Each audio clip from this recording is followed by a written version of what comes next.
মাঝে মধ্যে মনে হয় শীতের এই সবজিগুলো কেন সারা বছর থাকে না। আজকে তৈরি করব বিটরুট ভাজি, সেই সাথে দেশি টমেটো শিমের বীজ দিয়ে রুই মাছের তরকারি। হ্যালো এভরিওয়ান, আসসালামু আলাইকুম। আমার না ভীষণ পছন্দের একটা তরকারি, এটা হচ্ছে শিমের বীজ আর হচ্ছে বিটরুট ভাজি। সব কিছুই শেয়ার করব আজকের এই ছোট্ট ব্লগে। আশা করব পুরো ব্লগ জুড়ে সাথে থাকবেন।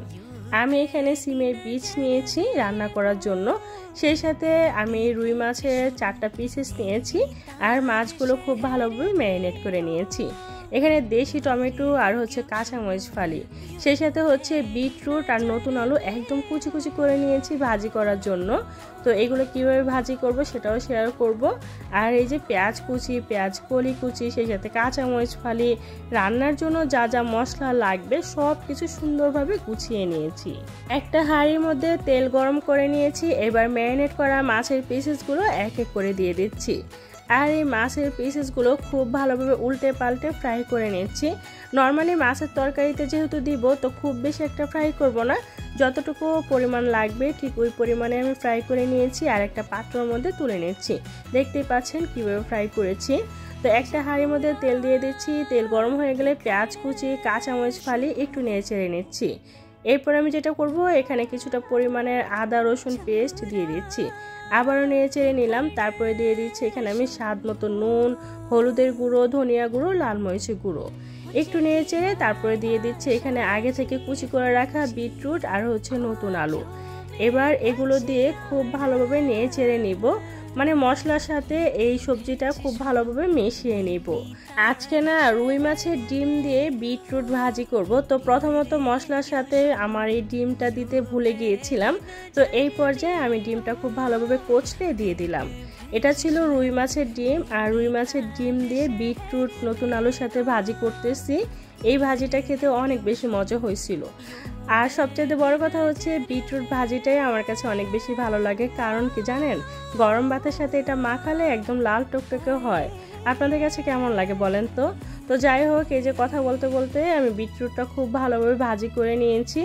এবার চুলে একটা হাঁড়ি বসিয়ে দিচ্ছি। তারপরে পরিমাণ মতো তেল দিয়ে গরম করে নিলাম। দিয়ে দিচ্ছি পেঁয়াজ কুচি, একটু ভালোভাবে নেড়ে চেড়ে নিচ্ছি। এরপর দিয়ে দিচ্ছি আদা রসুন পেস্ট, খুব ভালোভাবে মিশিয়ে তারপরে দিয়ে দিচ্ছি স্বাদ মতো নুন, হলুদের গুঁড়ো, ধনিয়া গুঁড়ো, লাল মরিচের গুঁড়ো। এবার একটু পানি দিয়ে মশলাটা খুব ভালোভাবে কষিয়ে দিয়ে দিচ্ছি পেঁয়াজ কলি। তারপরে আবারও মিশিয়ে দিয়ে দিচ্ছি দেশি টমেটো, কাঁচামরিচ ফালি আর হচ্ছে শিমের বীজ। এই শিমের বীজগুলো আমি যেটা করছিলাম, কয়েকদিন আগে এনেছিলাম, এনে খুব ভালোভাবে ছিলে হালকা একটু সিদ্ধ করে তারপর ফ্রিজে রেখে দিয়েছিলাম। তো আজকে ওইটা নামিয়ে তারপর রান্না করতেছি। যাই হোক, এটা আমি খুব ভালোভাবে টমেটো আর মশলার সাথে কষিয়ে নিচ্ছি। আর এই শিমের বীজ দিয়ে না দেশি টমেটো দিয়ে মাছের মাথা বা মাছের পিসেস দিয়ে খেতে অনেক বেশি ভালো লাগে। তো আমি একটু পানি দিয়ে প্রথমত খুব ভালোভাবে কষিয়ে নিচ্ছি। আর টমেটোগুলো 2-1টা ম্যাশ করে নিচ্ছি যাতে করে একটু টক টক ঝাল ঝাল লাগে। পরিমাণ মতো পানি দিয়ে দিলাম। তারপরে ভেজে রাখা মাছের পিসেসগুলো দিয়ে দিচ্ছি।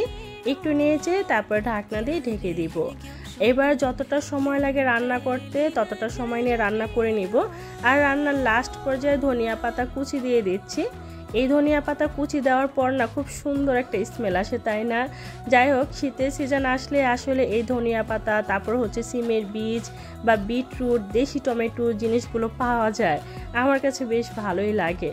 তো এই যে রান্নাটা ফাইনালি ডান, আর আমি একটা পাত্রের মধ্যে সার্ভ করে আপনাদের সাথে শেয়ার করতেছি আসলে ব্যাপারটা কেমন হয়েছে।